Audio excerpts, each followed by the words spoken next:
Hey there, pals. Welcome to the third episode of Movie Gals Being Pals, a podcast about queer film. I'm your host, Eshe Shirley. Today, our guest is writer and stand-up comedian Kendra Dawsey. Kendra has earned spots opening for Jenny Yang and Michelle Buteau, and they featured as the comic in residence at the renowned Comedy Studio. They joined me on the podcast to discuss Fire, an Indian-Canadian film about a pair of sisters-in-law, Sita and Radha, that fall in love.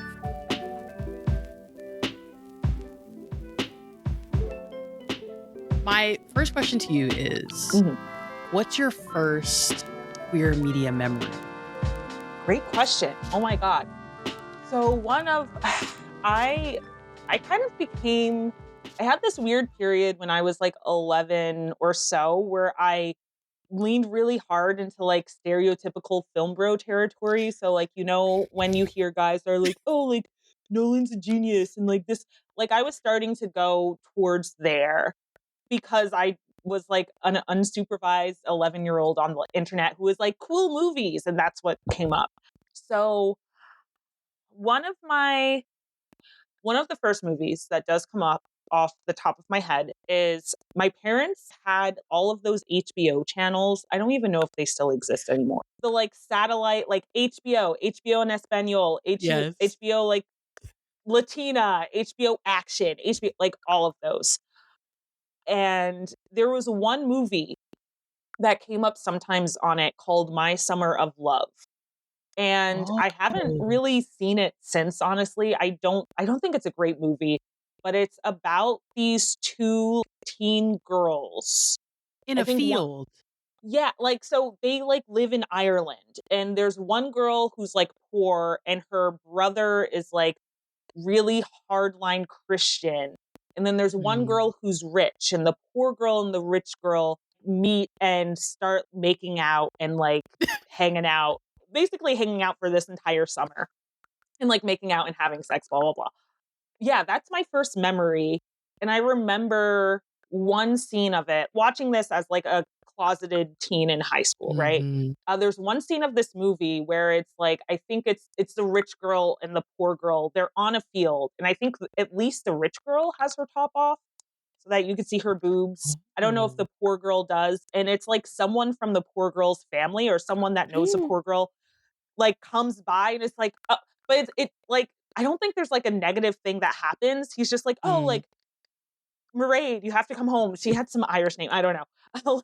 like Sinead. I don't know. You have to come home. And the like girl, the rich girl with her top off did not show any shame at all. She was just like, oh yeah, okay. And I remember like that scene just being so powerful because she was so confident in a way that, and also like, because there were boobs, but mostly like the confidence of this woman, which I like did not have when I was younger. Oh, if only I could be like this confident, like lesbian making out with a girl in a field during the summer with no top on. I was like, if only I could do that. But I was a high schooler and just like anxious and nerdy. Yeah, that sounds about right. I also am sort of curious because I think of you as a movie person, as like movie bro, non-derogatory. Thank you. That's the highest. Movie bro, non-derogatory is the highest compliment I could get. Happy to offer it.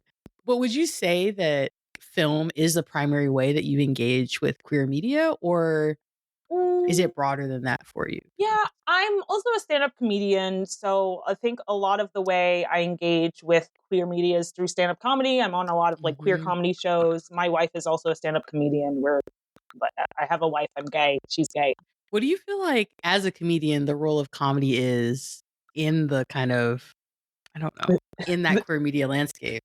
Oh, queer media landscape? Yeah, because I feel like it's one of the last places where I see queer people in media being able to be maybe a little bit more unabashedly themselves. Yeah. In some ways. I don't know. Definitely. I think that's true. I think the nature of stand-up comedy, like you want to, and it's changed over the years because I think when stand-up comedy started, like in, post vaudeville, like 1920s, people were expecting you to like perform a character. But nowadays, I think people are looking, even if you play a heightened version of yourself, they are looking for some version of yourself.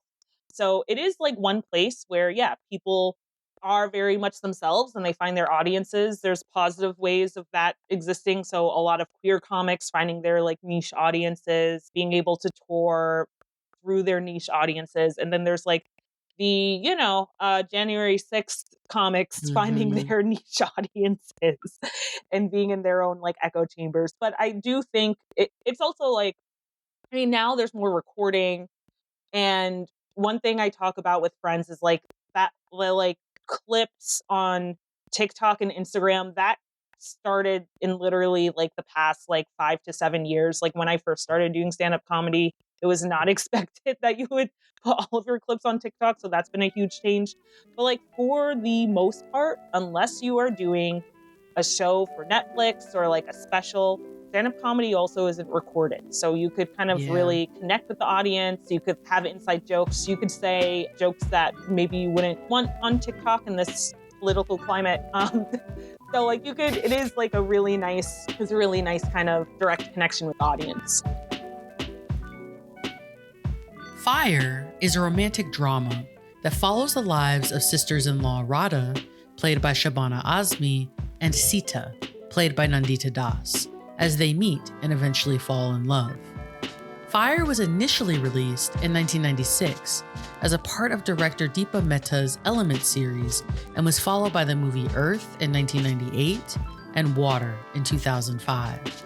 The film opens as Sita and her new husband Jatin, played by Javed Jafari, visit the Taj Mahal on honeymoon. When they return to Jatin's family home, Sita meets Jatin's brother Ashok, played by Kulbhushan Kharbanda, Ashok's wife Radha, and the brother's mother, BG, played by Kushal Reiki. As Sita and Radha navigate their new relationship as sisters-in-law and their difficult husbands, they find solace in each other.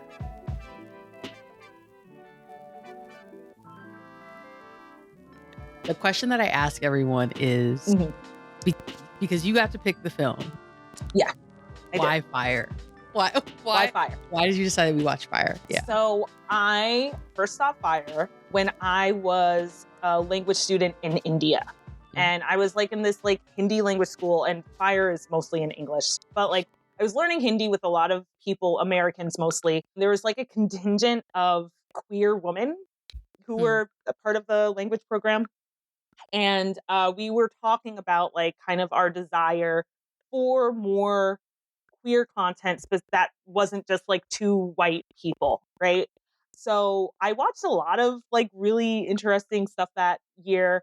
But one of the things that stuck out to me during this language program was someone putting on Fire. And we watched it on like a laptop in an apartment where like there was not a host mother. It was really, the setup was like laptop, like push the DVD in, and then we saw it. And for whatever reason, I guess I was like 19, I think.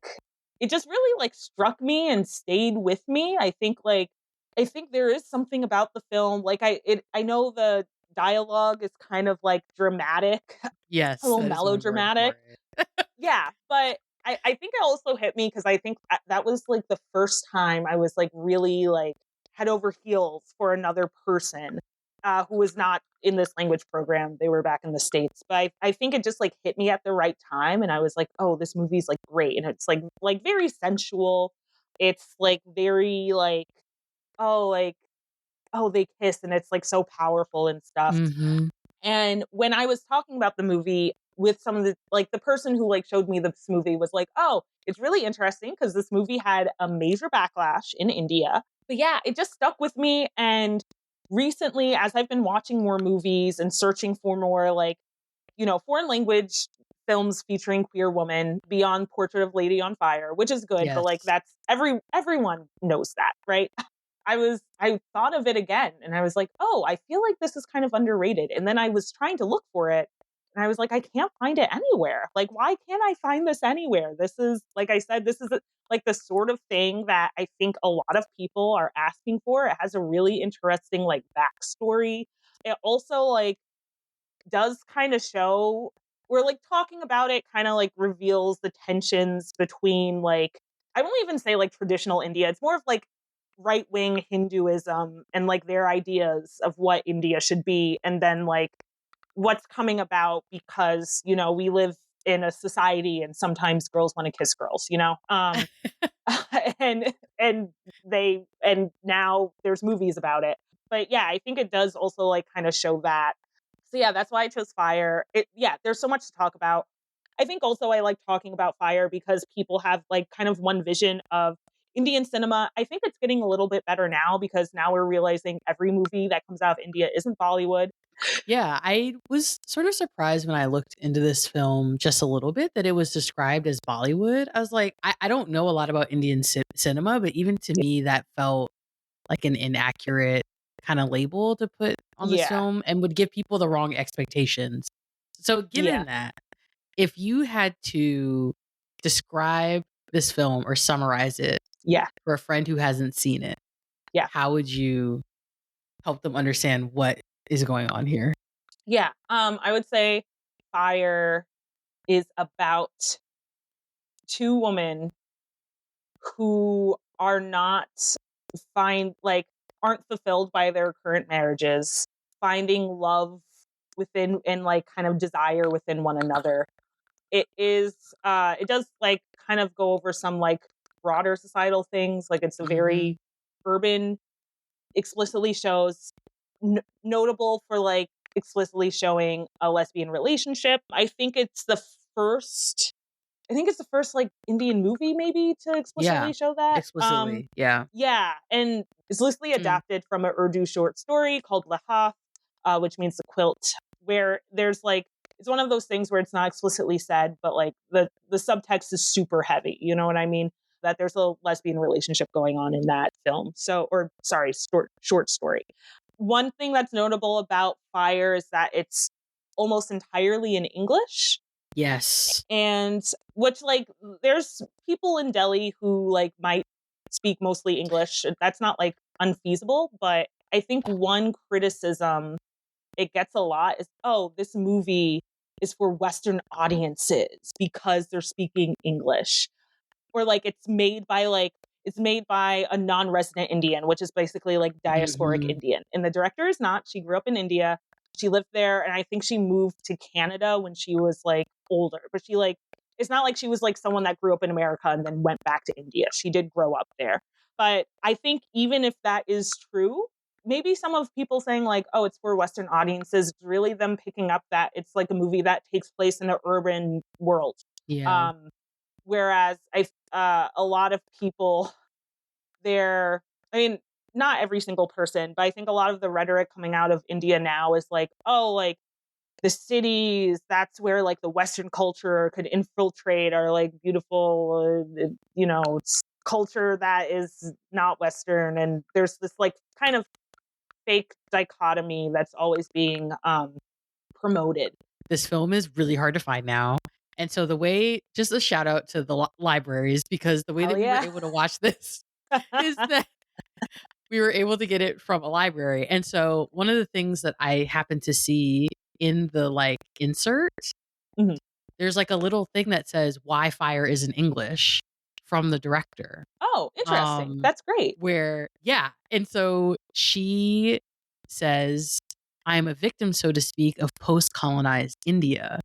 And she basically is like, I grew up in India, but her first language is English. Okay. And so she's like, I write better in English. And I wrote the script of Fire in English and not in Hindi, even though she speaks Hindi as well. Yeah, But then she starts talking about how there's like a uniquely Indian way of speaking English, which she that is calls true. Hinglish. And so Yeah. she's like, really, like, you shouldn't think of this film as being in English, but rather being in Hinglish, like being in like I don't know how much I would agree with that. Like, it seemed pretty squarely in English to me, but I get what she's. I wouldn't categorize it as English or Hinglish. I wouldn't categorize it as Hinglish. It is Indian English. Some of the things they say Mm, are like very, but yeah, I'll let her cook. I'll yeah, let her cook, let her cook. And then the last point she makes, I'm like, oh, I feel like I'm back in seminar, is that she writes that I thought about translating Fire into Hindi,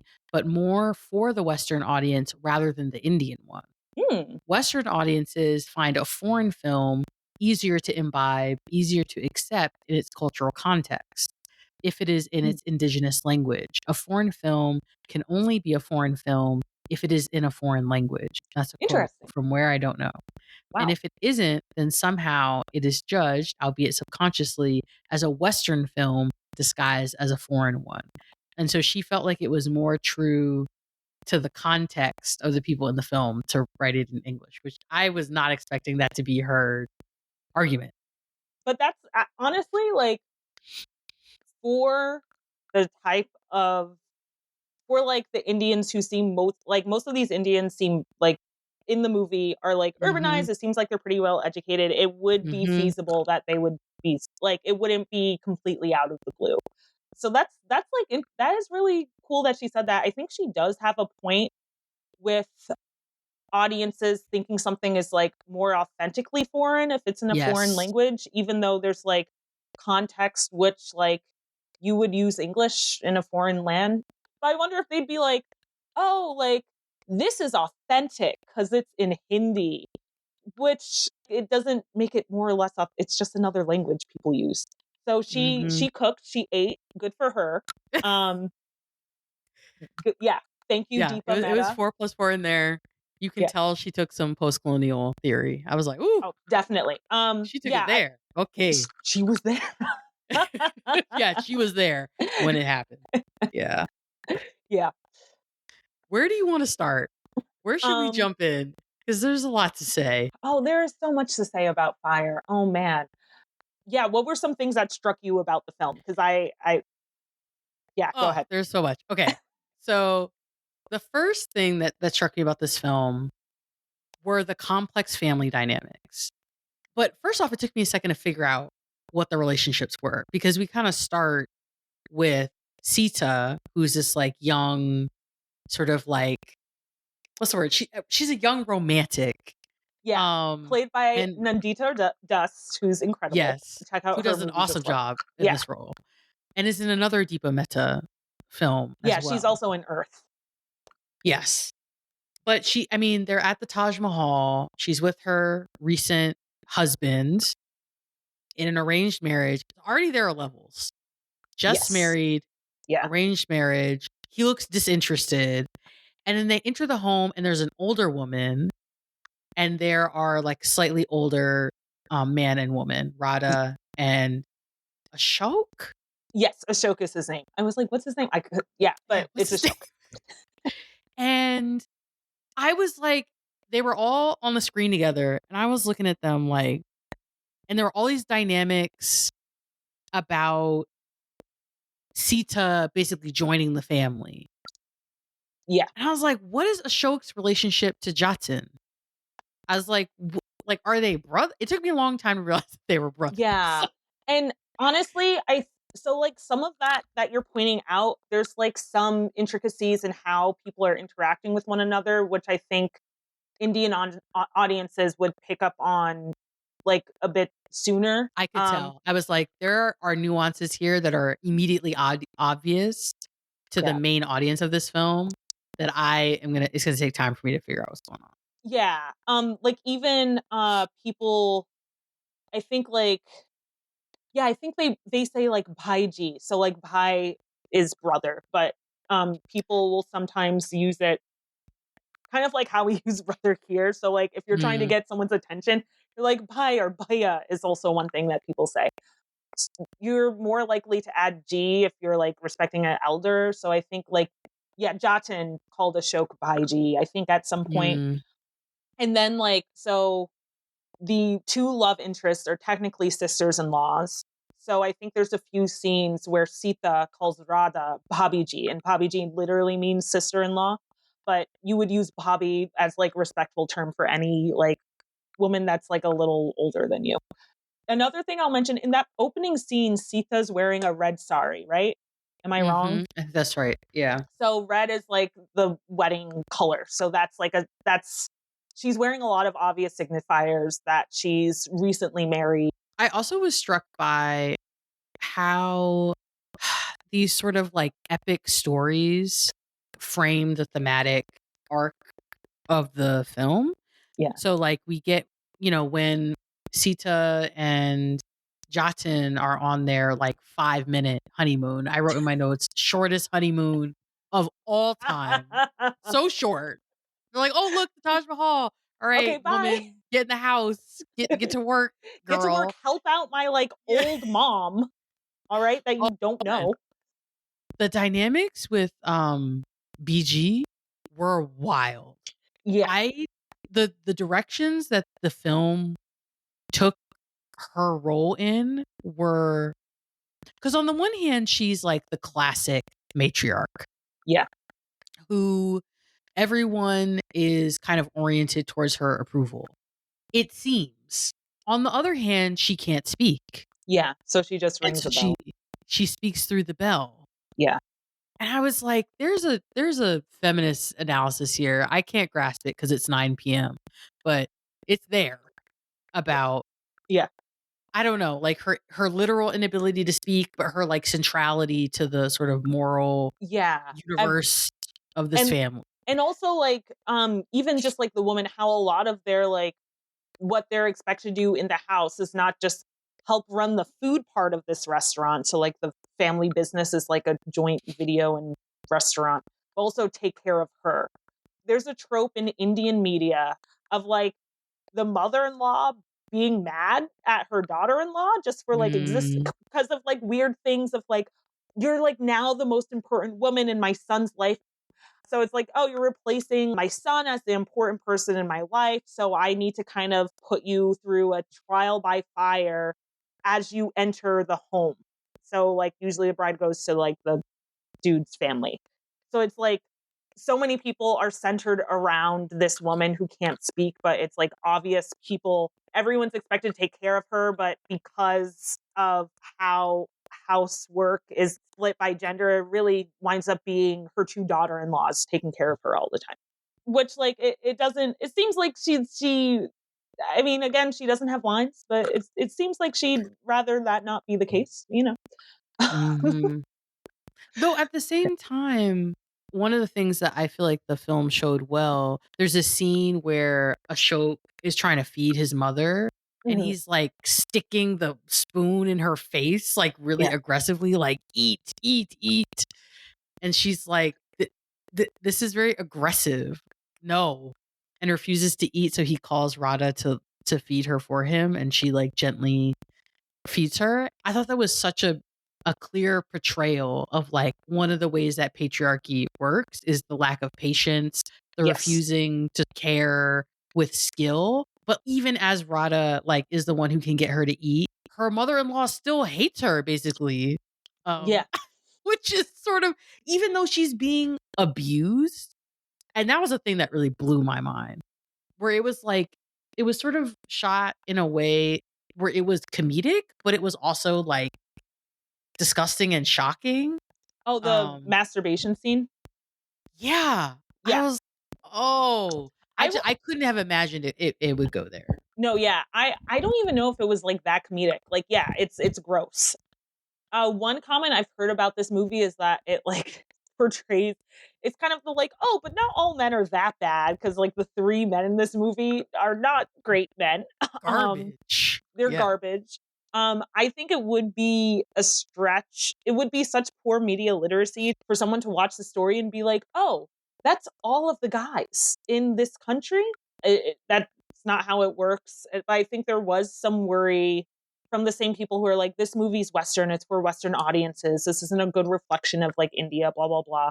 I think there was a worry that like the the movie portrayed all men in India as patriarchal dicks. I don't think it quite does that. It is a smaller family drama. There's not a lot of characters. But the men in this particular family, in this fictional narrative, they are dicks. They are patriarchal dicks in various ways. Even the like the Hindi word for this is knocker. Like it's literally it kind of means servant, but that sounds like very like butler. Mundu. It's like a yeah, it's a guy that kind of like helps out. So Mundu is the character's name. Yeah, even he's a dick. The fact that he's jerking off in front of this, yeah, that's like a dick behavior. Like, don't do that. But he did. Part of what I found compelling about the film was that I feel like Mehta show that the men were just as trapped by patriarchy as the women were, and that Yeah. everybody in the film was, I mean, I read an interview with her and she was like, this is a film about desire. That's why it's called Fire. And I was like, oh, that's clarifying. I mean, Yeah. because we could talk about the sort of central metaphor, thematic of fire. Yeah. Cause I, That's also yeah, a the whole huge thing. story, yeah. Yeah. But that idea of everyone in this film is like trapped by expectation and is trying to find a way to like fulfill their desires You're right. Yeah. imperfectly, like given that context. And in that way, I mean, all these men, as you said, in this movie, dicks. Yes. But it was very clear, like, why they were. Like, they weren't Yeah. evil caricatures, right? Like, Mundu is overworked. He Yeah. explains it in the film. He's like, I don't have any time for pleasure. The moments of my life that would be breaks, you guys are asking me to take care of your mother, who's not like, we're not related. Yeah. So I'm gonna steal that time back to, Jock abuse this off in old front of lady her. and jerk off in front of her as Which she cries in the background, which is bad, bad, bad. bad. Don't do that. Go to the bathroom. I Yeah, don't know. go please, anywhere. But yeah, you're right. So yeah, desire is a major thing. And you could really see that with Jotun, who like his whole story is that he is in love with this woman named Julie, who is a Chinese immigrant. And so I said there wasn't a lot of like ethnic stuff there. That's obviously some ethnic stuff, but it's not like within the country of India. It's a Yeah. immigrant population. Which But I was sort of that was an interesting dynamic to me. I yeah, had never, I mean, this reveals my ignorance, but it had never even occurred to me to think about what the relationship between Indians and Chinese people would be, or what that yeah. migration pattern would even look like. Yeah. Yeah, and then there's, like, her brother, Julie's brother being like, "Oh, like, other people in our family were smart to go to these, like, I guess her civilized dad. nations." Oh, you might be right, you might be right, yeah. Other Oh. people in our family were smart to go to these civilized nations, and we're in this, like, hellhole, so it's kind of like Jotun being like, "I'm not good enough for my, like, Chinese girlfriend because her dad hates my people." But he desires to be with her, and and even though the family is like, "Hey, you can marry her," he was like, "Well, Mhm. she doesn't want to marry me, so I'm going to go into this arranged marriage with this like beautiful young woman who I don't want to give the time of day." So that's his desire. He wants to have a he wants to have a love marriage, but his love has rejected him. He has an arranged marriage, so now he's like sneaking out, and he will not get the acceptance of his girlfriend's family. Um, just because of who he is. So yeah, you're right. It all is about desire. And then Ashoka's like, I need to not have desire for my he desires children, but he like is Mhm. also like, I don't want to have sexual desire. So because I have this Swami is like literally like teacher or lord, I guess. Okay. I was like, what's the deal with this guy? I mean Are it's yeah, a religious person. But like okay. it's yeah, honorific title for Hindu monks. Yeah. So it's like someone that a monk basically like has rejected earthly things. So he's renounced stuff. And I guess because of this monk, he's like, oh, I have to not fuck because it wouldn't lead to procreation. Yeah. So yeah. He's kind of, I guess the two brothers are opposite extremes now that Yeah. we talk through it, where one is like, sex is only for children. And if it can't be for children, then we should never have it. Yeah. And the other is like, I am fucking, just not you. I am fucking not you, Sita. And I'm gonna keep fucking. Yeah, and in the scene, I think one of the scenes that's really powerful, and that kind of shows that even in people where you think they're like kind at first, they could still like enforce a patriarchy, is where Jotun like goes to Sita and is like, "Hey, so I'm seeing this woman. I'm not going to stop seeing her. We could do a few different things. If we get divorced, I know that'll be hard for you in this society. So we could have a baby." And then Wild. I which of course is wild. And she's like, fuck you. And then I think he like hits her, which is one of the few Mhm. moments of like domestic violence one of a few that you'll see like on screen. He's like, oh, you should be like happy I didn't do more, and then like leaves. Which so he's controlled by desire, but he's still a dick, right? Or like his desire is repressed, but he's still a dick. And I love the ending because like the two women, they're the ones who have decided to lean into their desire like without shame, and they have Yeah. a happy ending. So you should see Fire They because do, they do. which given the central, I don't know what the right word is, like story Or or like conflict. religious sort of thematic Yeah. about the fire, Yeah. I thought we were getting Children's Hour. I thought we were getting Lost and Delirious. Oh no. Have you seen Children's Hour? I don't think I have. Wait. Children's Hour is one of the earliest depictions of a lesbian in US film, and it ends with the lesbian ending her own life. Oh God. Ooh. Yeah, it's Okay. like one of the original films that starts this sort of trope of the dead lesbian. Lost and Delirious is kind of the 21st century version of that. Damn. Okay. And so I thought we were heading there, given the kind of the story of the significance of fire that's sort of Yeah. repeated throughout the film. That is it a woman or a goddess? There's a king. It's both. So they Okay. both. So what we're referring to, so it's I want to make sure I get this right. I'm pretty sure it's Sita. So there's many Hindu stories. One of them is about Sita, and I think, God, I'm gonna get this wrong, but basically it's a longer story. I think in the Mahabharata, like a few texts. The But basically, Sita is like the wife of this Hindu god that it's Ram. Okay, great. And it's in the Ramayana. I got it. So she's a Hindu. She's a wife of Ram. I think she was like captured, and then like Ram is like, oh, to prove that you are pure and you haven't been like cheating on me or like haven't been impure, you have to like walk through fire, and if you come out of the fire unscathed, you are pure. So I really like the central framing because like the end of the movie, it's interesting because it's Radha, who is also that's also the name of Mhm. another Hindu goddess that has her own story. But like Radha like gets caught on fire. So like when I first interpreted her surviving that fire, I'm like, oh, her love is pure. Her love for Oh, Sita is pure. interesting. So I mean, I'm like, it's so powerful that it's pure, and she left unscathed because she's pure, even though she's a lesbian. A lot of the rhetoric, right wing rhetoric around lesbians is like dirty, perverted, and stuff. But it's like she's pure, even though she's leaning into her desire, even though she is leaning into her lesbian desires. So yeah, I thought the end was beautiful when I first saw it. I did too. Yeah. I was just surprised. Oh We yeah. got that fire myth, and I was like, I The know she's lesbian walking survived, in, baby. but she walked out, and I said, "Ah, she's pure. She's She's pure. pure. She's pure. She is lesbian pure." I mean, I could see this being one of the reasons that this film was so activating for the Hindu right, Yeah. because it takes, I mean, a religious or at least like important, cultural text, and it turns it on its head to be like, maybe this is okay.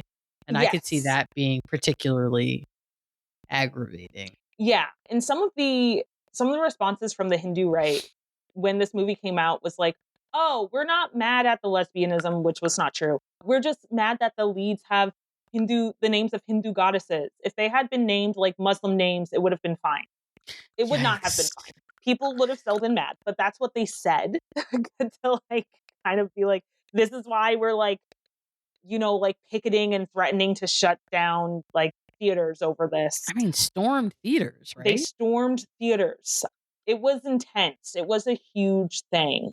And that's why I guess, like, so the criticism was interesting because there was this huge, like, Hindu far right thing. And then there were also, like, more intellectuals, one of which has since come out as a Hindu Ooh. right fascist. So, like, F her, who were like, who were trying to, like, kind of criticize this movie from a more like leftist perspective, saying like this is for Westerners, this is not for Indians. This is saying that like, oh, if you're dissatisfied with your husbands, then that makes you like a lesbian. And like, they're like, oh, it actually reinforces like heterosexism and patriarchy. So like, I guess it's like, maybe some of those I found those criticisms, arguments so strange. No, I the don't whole think idea so. the film reduces patriarchy to just the control of sexuality, which that's a lot of it. So even if that is what's doing, they got a strong 70% of what's going on with patriarchy, but Yeah. But also I it still think doesn't like, it doesn't do that. but like Yeah, you it see does the so many patriarchy, different. it's like, oh, you have to care for my like ailing grandma, not just like, oh, we can't Yeah. have sex. Like, whatever. But go ahead. Sorry, I No, cut you no, I off. was basically gonna say the same thing, that I just thought it was such an odd misreading of the film to me that it made me Yeah. wonder if there was some other political motivation, since I don't know anything about Indian politics. I was sort of like, that's not what's going on in this film at all. Like, Yeah. I th- I think part of it was like kind of, I guess sometimes we still do see this now as like being like, oh, like this is from the West and like we should have an Indian feminism that's like not, not influenced by the West, like something more like native, which we've already heard what Deepa Mehta has to say about that. So it was weird that it was like catching like kind of bullets on both sides, quote unquote. Now, so yeah, the central relationship of the two characters. So I like one thing I think to note, and this doesn't make the relationship like any less powerful, but I mean, it was born out of like desire or like yeah, deeper connection, desire to kind of like break out of the mold of their lives. Is like, I don't think they use the word lesbian no, in the movie. I don't think they do. And it's which literally like, yeah. So like, it's literally like, because of like the patriarchal family structure and like also like joint family structure, these two sisters-in-laws just spend a lot of time with one another since the men are like, working, and they like fall in love and they are like, oh, I feel a connection to this other person that like I'm not able to get from my other members of my family. And they decide to start kissing, which is, I think is, I support that. I know it's like, I do realize that when we're talking about a lot of other like movies about queer women, that setup is, it's different. It's going to be different from where like characters either know that they're queer or like discover that they're queer as an assertion of their identity before kind of like falling with for someone. Or whereas this one, it's like more, it's not that the queer, of course I'm not trying to say the characters aren't queer, but like it focuses on more so than like it being a queer coming of age. It's like more of like a love story of like, I guess, a forbidden love. It really focuses on them like coming together and like igniting the fire in their lives. It's good to show portrayals of leaning into desire that are positive. The lead actresses are so good.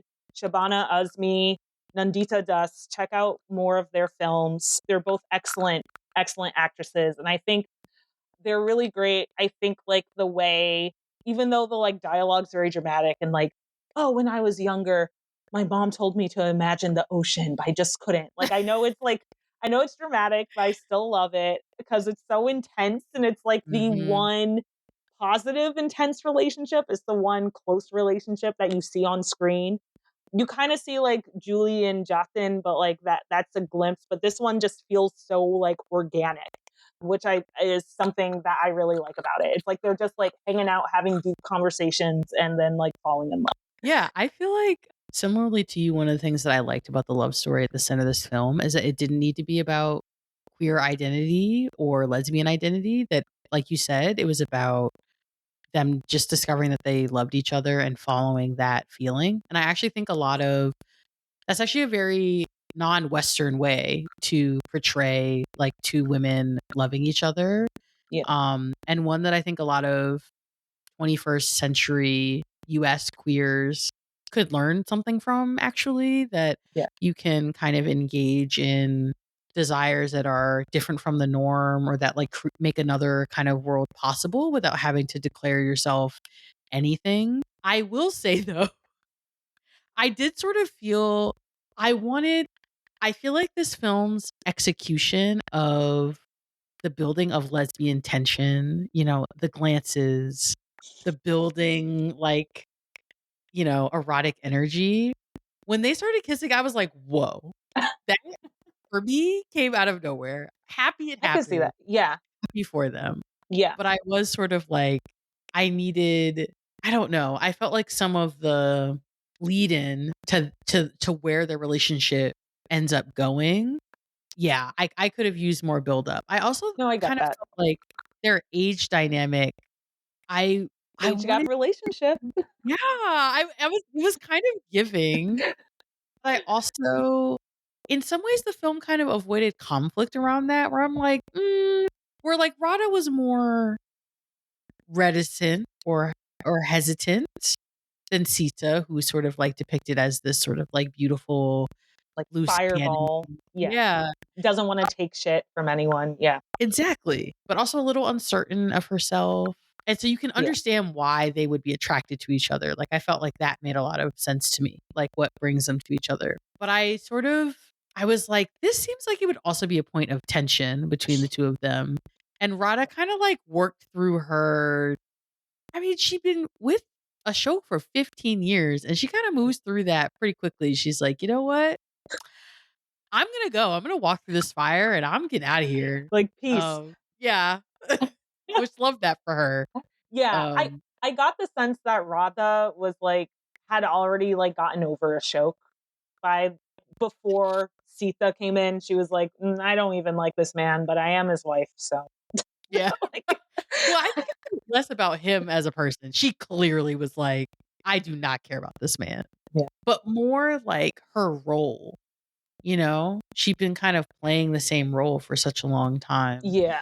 Yeah. Um, Yeah, the kiss does come a little bit out of nowhere. I think if this were, I mean, it's hard to put this film in like a non-Indian context, but I think if this film were made in the US somehow, you'd probably see something that didn't just signify Sita as like a romantic, but someone who like basically like she probably would have like shown some sort of interest in women before. But yeah, I there it would have been, and I guess maybe that's the nature of like the cultural context where like they probably didn't quite know how to express an interest in woman without the woman being like each other. Like they didn't know how to express yeah, interest in each other except for that moment where like Sita's like crying and Radha's like, "Do you want to go home?" And she was like, "No." And then they kiss.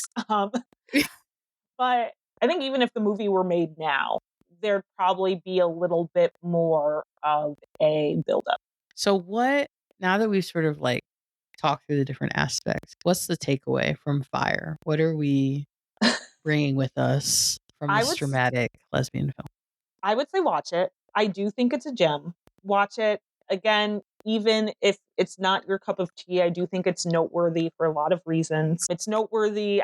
I do think it's like powerful if you're like the right type of person. But yeah, it's, even if you don't like it, I think it's notable that it's like a movie about desire, placed in India, written by an Indian woman and directed.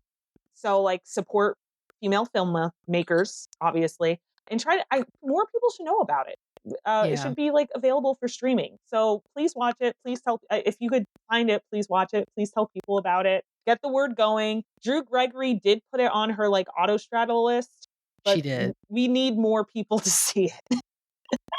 She Yeah, did. everyone who's not Drew Gregory, go watch this film. Go to your local library. Please. Honestly, actually, my request for anyone who's listening to this Mhm. is to go to your local library and request this film and see if they That's true. can get it. If you're someone Yeah. listening to this and you're attached to a university, go to the film department and see if they have this film. Because the more of us that request it, the more that distributors will know and librarians will know that people actually want to watch it. So That I is agree with very you, true. Kendra. Yeah. Like, Have fire watch parties. Like, let's get it out. seriously, I mean, the right doesn't want you to watch this film, which is reason enough to go watch it. Also, Yeah. it has a lesbian literally rising from the ashes. So if you are like tired of lesbian death, it doesn't quite get better Then than, you know, a a lesbian literal lesbian phoenix. rising from the ashes to be with her hot younger lover. Yeah. I mean, That's who among us? that's what we need. That we need more of that in our society. Thank you for listening to Movie Gals Being Pals.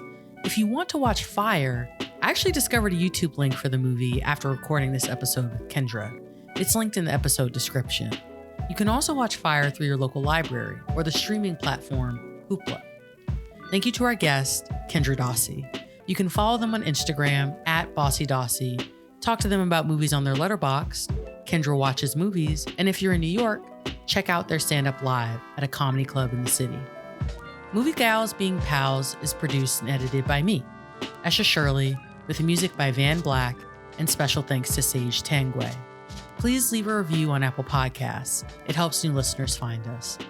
I'm your host. See you next time for more Movie Gals Being Pals.